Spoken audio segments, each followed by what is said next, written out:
Hey folks, Matt Easton here, Scholar Gladiatore. So when I've been talking about Viking era swords in the past, it has come up a few times that people have asked me about the finish, not particularly on this sword, but on this other sword which I've recently started showing. And it is very, very notable and stark when you compare these two swords that one has a mirror finish and one has a satin finish. Now, when we come to actually ask, so what is the most historically accurate? First of all, it's possible that neither is more correct than the other. It's entirely possible that we could have found a degree of different finishes on different swords of the Viking era.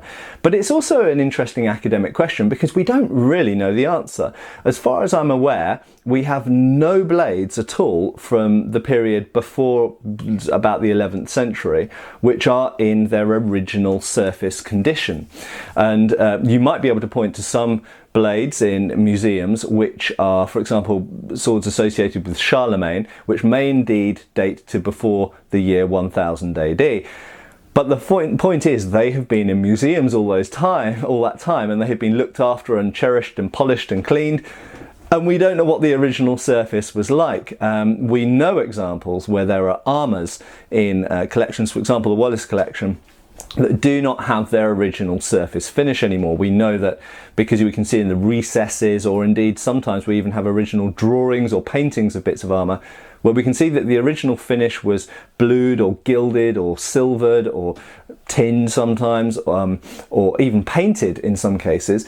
And subsequent years of storage in museums have cleaned off the original surface through polishing, cleaning, everything else, whether deliberately or accidentally. So the fact is that as far as I'm aware, we don't have any hard scientific data to say what kind of surface polish Viking era swords usually, bearing in mind there were probably residuals, usually had on them.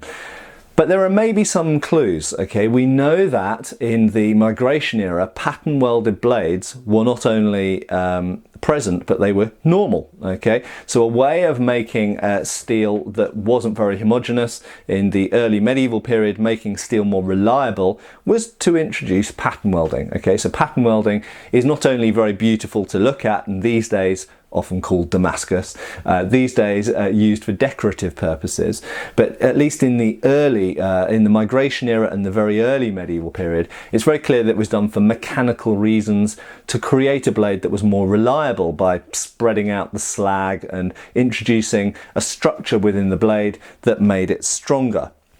If you just simply took your steel and folded it a couple of times and squished it out into a blade, you'd end up with concentrations of things you don't want in there that would make the blade more likely to fail, okay, such as what we commonly call slag, okay, but other impurities as well.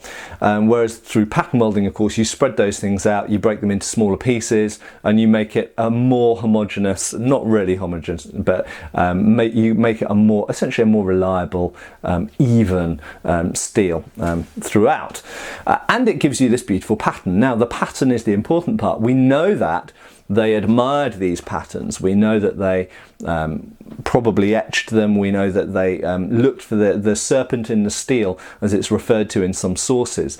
So we know that they revered certain types of pattern, probably just like with Japanese hamon hardening patterns along the edges. Probably, again, we don't have, it's the so-called Dark Ages for a reason. We don't have very much written material to base this upon, but it's extremely likely, I think, based on other cultures, based on anthropology, methods of study, that different patterns of pattern welding meant different things to them. We don't know if they had religious meaning, or if or ritual, or whatever you want to call it, or maybe even quality meaning, as in Japan. So certain patterns were regarded as being from a better centre of sword making, or a better workshop, or a better smith, a better individual even.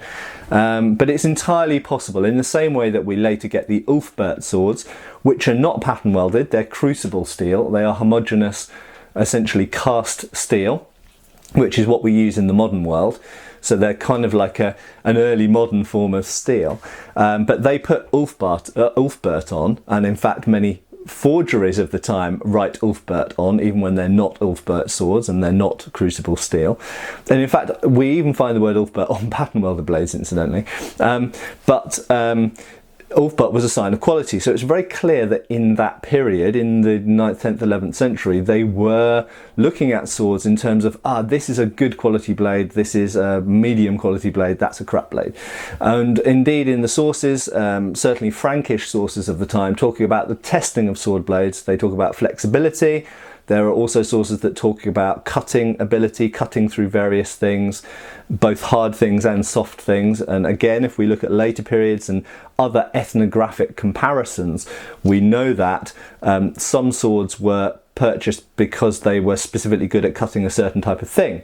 So if you've got a sword that you want to take to war and use against various different types of weapons and possibly hitting armor, you want a different type of sword to the type of sword you might carry around your palace or traveling around, which is going to mostly cut flesh, bone and clothes. Okay, different types of edge, different types of sword, maybe different types of temper, flexibility, all sorts of things. But coming back to the polish, why is pattern welding important? Well, quite simply because we know that they like to see the pattern. Now, if you completely mirror polish a blade like that, you can etch it and you can see the pattern. But when you etch it, you immediately lose some of the mirror polish. You can indeed etch a satin polished blade like this. This is an Albion. Incidentally, this is I think it's from the... Is it a Squire line? Yeah, so this is a Squire line version of the Clontarf essentially, and this is a Paul Binns made for me anglo-saxon style sword, and I'll talk about that slightly in a separate video. Quite simply, they've got very contrasting polishes, which are correct. Well, I suspect that it was probably quite unusual to get a completely mirror polished blade like this.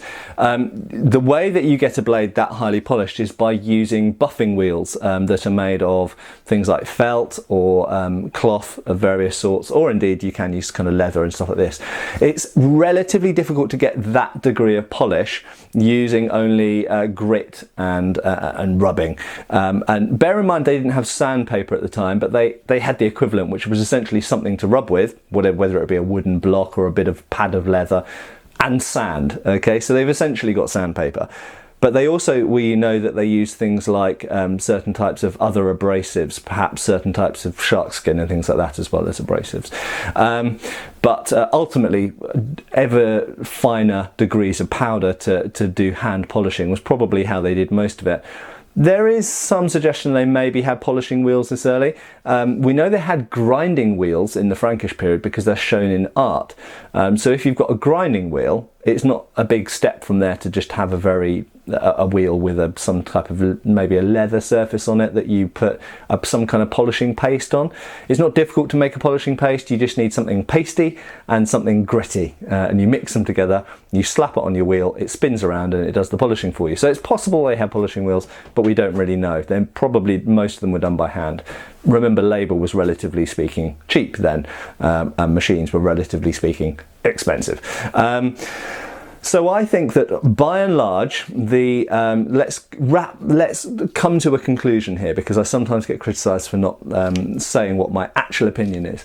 I think that the Squire line satin polish here is probably less polished than most Viking era swords would have been. Okay, I can make that more highly polished in about 1 hour of fairly easy work with polishing paste and a cloth. Okay, if you think of something like Autosol, if I use Autosol and a piece of cloth and rub this for an hour, it will be more shiny than it is now. Now, swords were expensive objects, and you wanted whether it had pattern welding or not, you wanted your blade to look good at the end.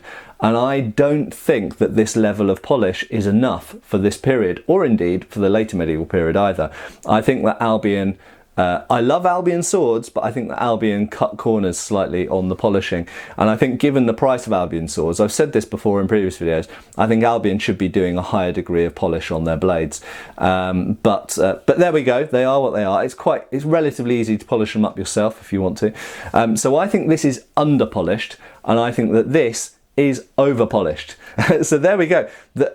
The bombshell here is that I think that neither of these swords is really typical of probably what most Viking era swords were polished to. I think this one's too shiny and this one's not shiny enough. And the reality was probably somewhere in the middle. And remember also that by the kind of, at least by the 10th century, when both of these swords might have been around, this is more 9th century, this is more 10th century. There's about 100 years between them in general. But generally speaking, by the time these swords were about, probably the production of steel blades was slightly better. It seems that pattern welding was being done less and less because the steel available was better. And in fact, ironically, pattern welding did become decorative in this period. So we do see blades where you x-ray them and you find that the pattern welded element is purely a strip, like a ribbon, laid up the forge welded up the center of the fuller, and the rest of the blade is one piece of steel. So it's entirely possible that some blades at this time would not have had any visible pattern welding in them at all, but that's something I need to research a little bit more, I think. But there we go. In terms of polish on blades, I think this one's too shiny. This one's not shiny enough. Albion, you need to up your game a bit. I think you need to polish your blades a bit more. Come on, you're using big machines, it's not that difficult.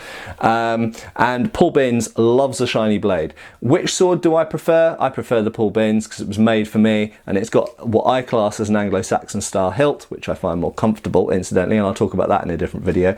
But it's also slightly beefier at the tip end and is just awesome in the hand, a lovely, lovely sword. But I like them both, and I also just remind people that I have cut a large pig carcass with this sword, and this is one of the most fearsome cutters I've ever used. Curved or not curved, this will cut with the best of them. Okay, this will outcut most katanas, and it will cut like a tulwar or a kilich or something like this. These were fearsome chopping swords.